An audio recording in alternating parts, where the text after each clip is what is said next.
Hello, my dear students. How are you? I hope all of you are quite well.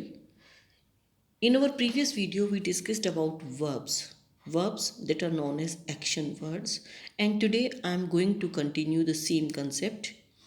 A verb is a word used to express an action or state. कल भी हमने बताया था कि verb एक word होता है जो एक्सप्रेस करता है, बताता है एन एक्शन, किसी भी काम को, और स्टेट इट मीन्स सिचुएशन को, किसी भी काम के बारे में बताता है, या स्टेट ऑफ माइंड जैसे कहते हैं सिचुएशन के बारे में बताता है. A verb tells what a subject does. एक वर्ब से ही हमें पता चलता है कि सब्जेक्ट ने क्या काम किया और व्हाट इट इज़, या हमारा सब्जेक्ट क्या है. Action verbs are of two type. We have already discussed this thing. Action verbs हमारी दो हैं, regular and irregular. Further these regular irregular verbs और action verbs can be divided in first second third form. जितनी भी हमारी verb forms होती हैं बेटा, उनकी थ्री फॉर्म्स मानी जाती है. First form is known as base verb, जिसे प्रेजेंट टाइम दिखता है, प्रेजेंट में होती है. Second is past and third is past participle form. It means जो हमारी वर्ब की फर्स्ट सेकेंड और थर्ड फॉर्म होती है उसे एक्चुअली इंग्लिश ग्रामर की लैंग्वेज में हम present, past and past participle form कहते हैं. Now I am going to tell you about verbs which doesn't show an action. वो verb जो action को नहीं दिखाती. बेटा yesterday we discussed about action words. action words he action verbs होती हैं. the second thing is state को जो mind की दिखाते हैं, जो situation को दिखाते हैं, these are known as stative verbs. इनको क्या कहते हैं? stative verbs. जो एक्शन वर्ब्स होती हैं they show some physical activity, जिसमें हमारे बॉडी पार्ट को मूवमेंट करना होता है, फिजिकल एक्टिविटी को शो करते हैं. But the stative verbs are non action verbs because they denote show some situation, कोई स्टेट ऑफ माइंड या सिचुएशन को दिखाती हैं. These are non action verbs. Always remember, verbs हमारी दो हैं. First of all it is action verbs and second is stative verbs. Now stative means जो किसी स्टेट ऑफ माइंड को दिखाती हैं. इनके लिए हम जो वर्ब्स यूज़ करते हैं, जैसे कहते हैं I am a teacher. Here am is verb, but ये किसी एक्शन को नहीं दिखाती. It is a pen, is verb है बट ये किसी एक्शन को नहीं दिखाता. These are non action verbs, these are non as stative verbs. और एक्शन वर्ड्स होते हैं, जो एक्शन वर्ब्स होती हैं वो फिजिकल एक्टिविटीज़ को दिखाते हैं. जैसे I write a letter, we discussed it yesterday. Now verbs action and stative, all these verbs can be categorized into two parts. first is main verb जो हमारी होती है, एंड सेकंड ऑक्सिलरी वर्ब जिसे हम हेल्पिंग वर्ब्स के नाम से जानते हैं. Main verb they have their own meaning. ये ऑर्डिनरी वर्ब्स होती हैं जो हमने अभी ऊपर पढ़ी थी एक्शन वर्ब्स के अंदर. And auxiliary verb, helping verb जो होती हैं, ये जनरली स्टेटिव वर्ब्स होती हैं जो स्टेट को दिखाती हैं, सिचुएशन, अवस्था को दिखाते हैं. जो मेन वर्ब्स हैं बेटा, these are further categorized into transitive and intransitive verbs. इन्हीं को हमने कल डिस्कस किया था. What are transitive verbs and what are non transitive verbs, कौन सी होती हैं. Transitive verbs are those verbs which need an object. जिस वर्ब को एक ऑब्जेक्ट की रिक्वायरमेंट होती है to complete meaning, its meaning, to make a complete sense, it is known as transitive. But intransitive verbs do not need an object. intransitive verbs को object की requirement नहीं होती है. they are complete without an object. he played cricket. I told you yesterday, he played.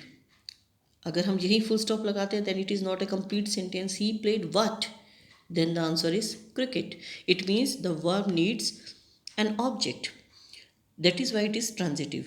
But in the second option, he slept, there is no question. कोई question हमारे mind में arise नहीं होता. That is why it is intransitive verb.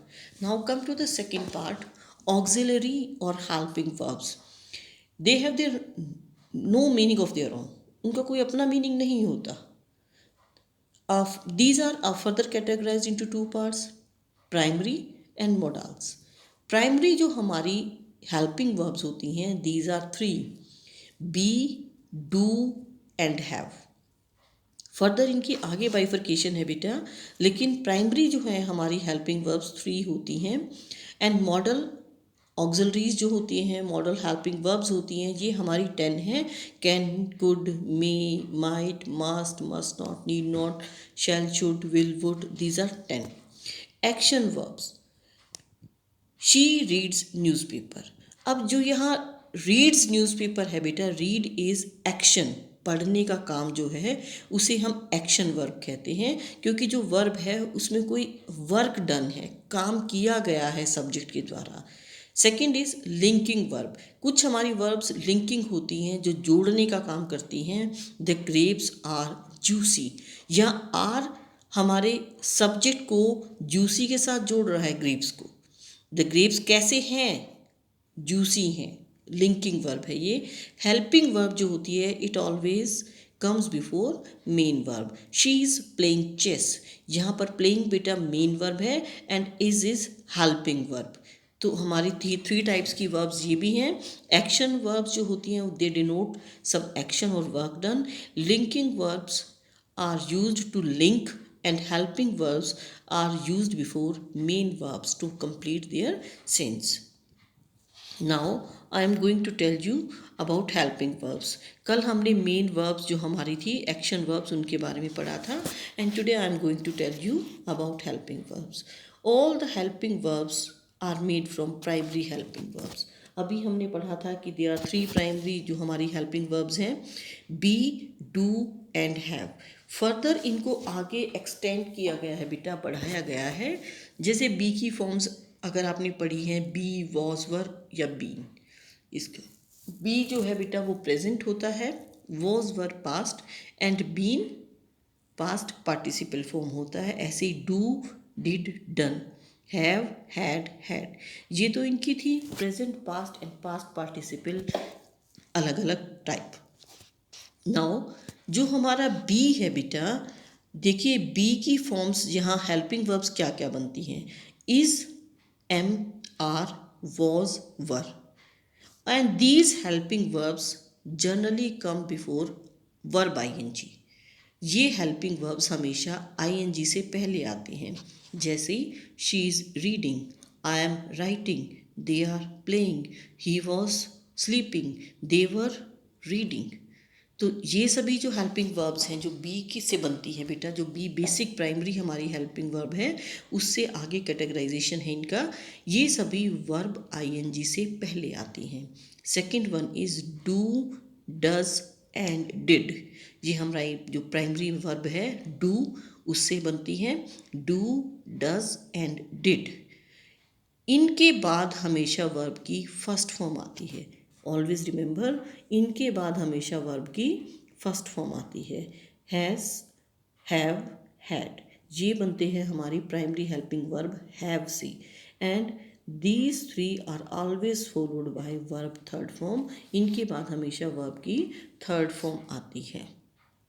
Now I am going to expand this further. Verb ING किसको दिखाता है? जब हम टेंसेस करेंगे तब हम इसको और ज़्यादा पढ़ेंगे। It indicates towards continuous time. Verb first form indefinite and verb third form ये हमारा हमेशा परफेक्ट की तरफ इंडिकेशन देता है। नाउ बेटा I am going to tell you one more very important thing. अब तक आपने पढ़ा था कि एक वर्ब की 3 फॉर्म्स होती हैं, first, second and third. Actually एक वर्ब को हम और किस किस रूप में, किस किस तरह से यूज़ कर सकते हैं, ये उसकी उतनी फॉर्म्स होती हैं।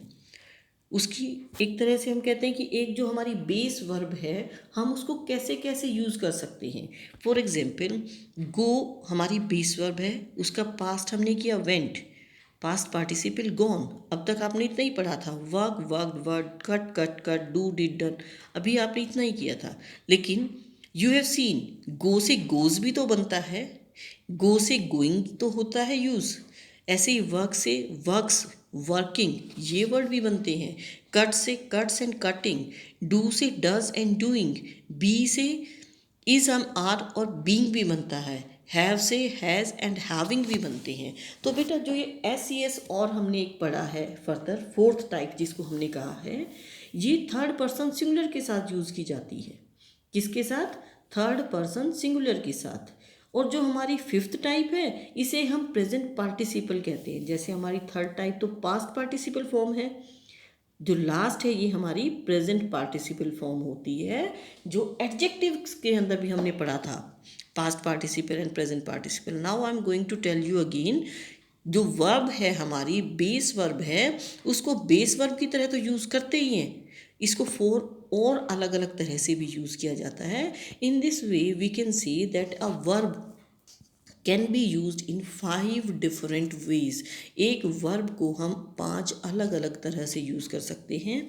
जैसे I go, he went to school, he has gone to market, he goes to park daily, I am going to school. तो हमने एक जो वर्ब गो है उसको 5 अलग अलग फॉर्म्स में यूज़ किया है, 5 अलग अलग तरह से, टाइप काइंड से यूज़ किया है। एक वर्ब को हम अलग अलग प्रकार से यूज़ कर रहे हैं। That is why a verb can be used in 5 different forms. I hope all of you have understood it. We will discuss it further in our next video. Till then, you can revise it again and again so that you can get it fixed in your mind and have a complete sense about verbs. What are verbs and their uses and types? I hope you have got it. Thank you. Have a nice day ahead.